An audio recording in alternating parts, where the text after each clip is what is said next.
Hey everyone, it's Will back with another video on my BMW 1 series. So in the last video I showed you a step-by-step guide on how to paint your brake calipers.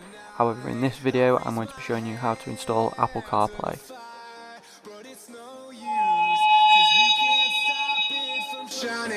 So before I start talking about anything, can I just say that if you haven't already, please like and subscribe to the channel so I can keep making these videos in the future. Now, there are two options when considering Apple CarPlay in an F20 BMW. Unlike some cars, you can't just remove the OEM radio and place it with a CarPlay unit from Pioneer or JBL. Instead, you have two options. You can either choose an MMI or multimedia interface box or an Android screen, both of which I'll tell you more about later in the video, but today I'm going to be installing an MMI box. So in the box as shown here, you have the MMI unit along with the necessary wiring harness, GPS and Wi-Fi antenna, import harness for reversing cameras and USB connections, as well as the connection cable for the screen.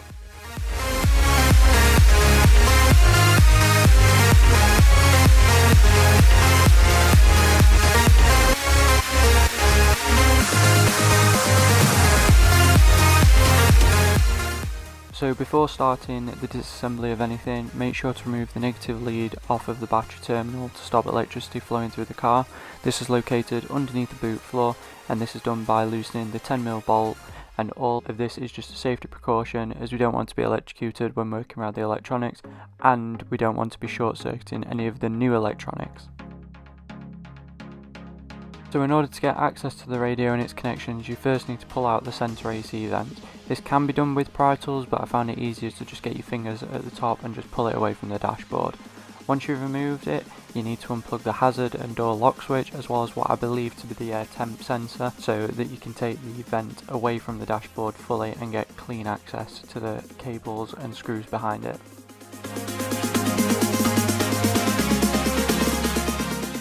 Once you remove the vents, it exposes 4 T20 screws, 2 of which hold down the radio and AC control panel, and the other 2 hold down the screen.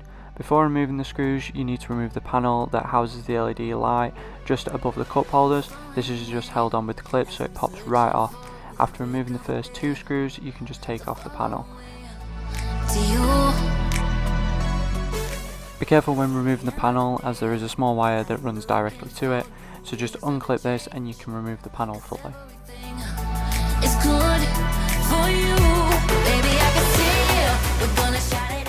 Now for some reason I didn't unclip the panel first just above the cup holders, but this simply pops right off, and then all you have to do is just unclip the LED cable and then that can be removed.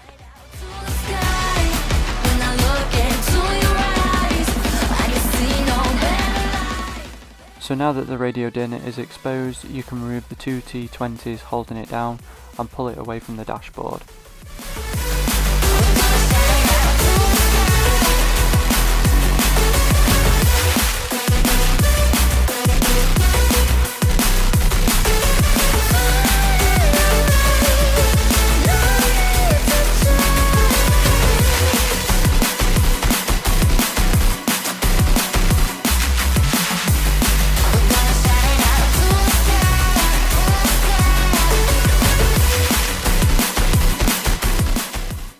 After unclipping the main harness cable and the video cable, you can remove the screen, as this gives the cable enough slack to remove the screen fully from its mounts.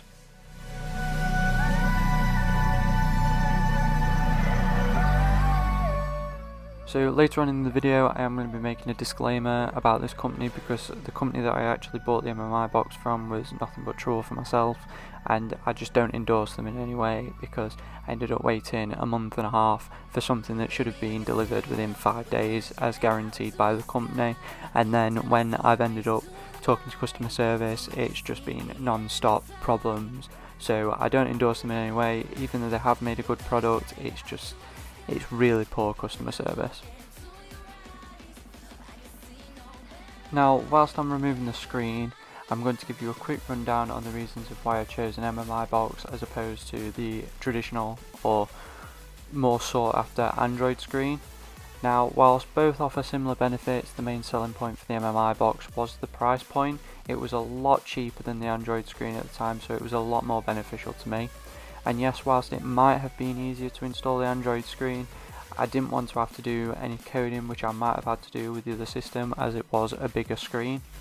So something to be aware of when purchasing the Android option is that some of the systems are prone to software glitches and freezing on occasion, and whilst this varies between manufacturer, I was informed that if it does happen with your system, then you're unable to enter the standard BMW menu and you have to drive around with the frozen screen, which is something that really impacted my decision when choosing between the systems.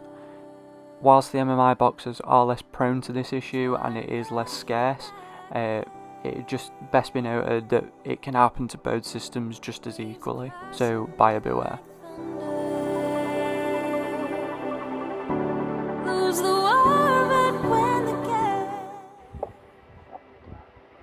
Right, so sorry about this, because I've just had to consult the manual, which has gone out of date. Again, it's a bad company, like I've said. What it is you've on, as you see here, there's like 4 pins. I'll say 4 pins. Well, 2 of them, I believe, are fibre optic cables, and they were just an absolute pain to get out, so I just stopped the video. But anyway, I've got the main harness on, and all you have to do is just reclip that back into the back of the box, and then make sure that that's on fully, which it is. That's not coming out, and that bit's all sorted now. So the next bit is going to be installing this, which is the cable used to plug into the system. I'm tempted to use this as it looks pretty identical, but what I am going to do is I'm just going to use that going to the box, because I know that works, and if it doesn't light up on the screen, then I know it's this. Okay, so I'm going to pause the video, get all this done, and because it's just going to be me spending hours for it, I might do a little time lapse of it, because it might just be easier.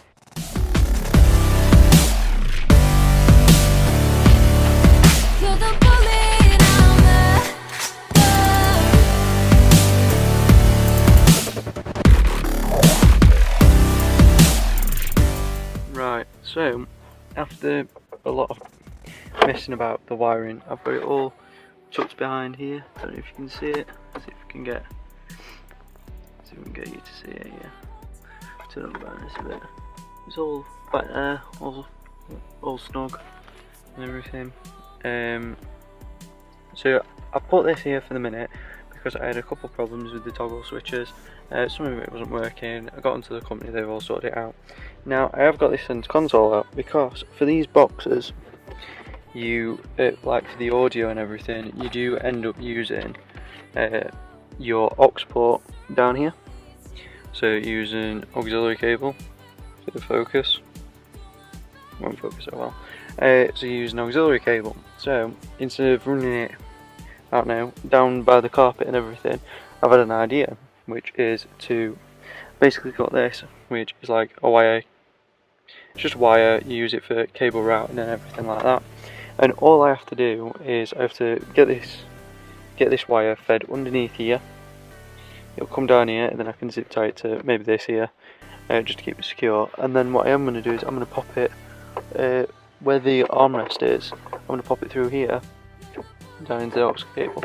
Now all this trim does come out fairly easily. You just pop it off, so it is super easy to do. But obviously it's a mess at the minute, so I'm not going to bore you with the massive video that I'll make just routing these cables, but what I'll do is I'll do like a transition from now to when I'm finished. Right, so I'm now finished. Obviously before you saw all the cables, so they're still behind here, but I've got the box. Now I've tried to stick it, which is this.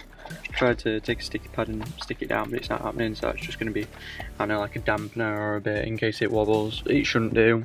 I mean, there's not a lot that can cause it to wobble or anything. I might just get something just to strap a bit down or something like that, I don't know. But the one problem that I had was the microphone, which is here, which I've had to pop out. Luckily I've got this wire tool, I don't know what you'd call it. I don't know, I've used it to pass all the wires underneath. As you can see, all I've done here is I've got the auxiliary input for the actual MMI box, and I've passed it underneath here, so that's quite good. It means that I can still use this space properly to store all my stuff under the armrest, and then it's all connected up. Obviously your toggle switches might vary, just letting you know, but the end one for me was the microphone. The external microphone needed like enabling, but all that's done now and it's all sorted. So what I'm going to do is I'm just going to tidy all this up now, reinstall everything like you saw in the first bit where I was uninstalling it. I'm not going to bore you with it again, and then I'm going to show you its functionality. Right, so I've got it all tidied away now at least. I think it looks tons cleaner than it was before, put it that way. I do need to do a little bit more cleaning, probably an interior valet to be honest. My Alcantara's getting a bit dirty a bit because I do daily drive it. So now I'm time to show you the startup. So just let's up. Right, so one thing that you should know is, let me just go back, is that when you do disconnect the battery to do all this, it resets your clock to 0, it resets everything to 0. Don't panic, just have to reset it. I just haven't. So on mine, I've got it so that if you hold the menu button down, it goes straight into Apple Carplay if it's been done. If not, with mine you get greeted by, let's see if it pops up, this screen.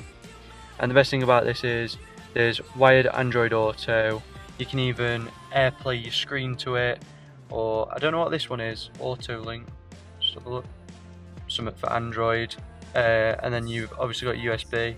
I've got my setup, you've got your camera, you've got everything, so it's absolutely great. Let's see if I can actually get you a clear shot. So yeah, so as you can see, it's all really good. And then obviously I want to go to my iPhone, so click on that, and then it brings you to this screen. So it's like pair devices, Bluetooth reset, obviously connect a new device, you will have to, but I've already gone through that, so I'm just going to connect mine up, and just like that it brings you to the Apple CarPlay screen, which I think we're all familiar with. So in the future I think I am going to upgrade the screen because I think it's just a bit too small for me, but at the same time I think it's quite practical. The reason that I haven't said the name of the company is because I've had just tons of problems with them, so I don't endorse them whatsoever. But they have made a good product, but at the same time customer service is just absolutely shocking. But just to show you something else, that you can actually control it with the steering wheel controls, which I think is quite cool and quite nice to be honest. Well guys, that's it from me, and as always thank you so much for watching, and please like and subscribe for more videos in the future. I'll also be doing a follow-up video in the next week or so with something that follows up, so stay tuned for that. Please drop a comment below with any modifications that you want to see me do in the future, and I'll catch you in the next video.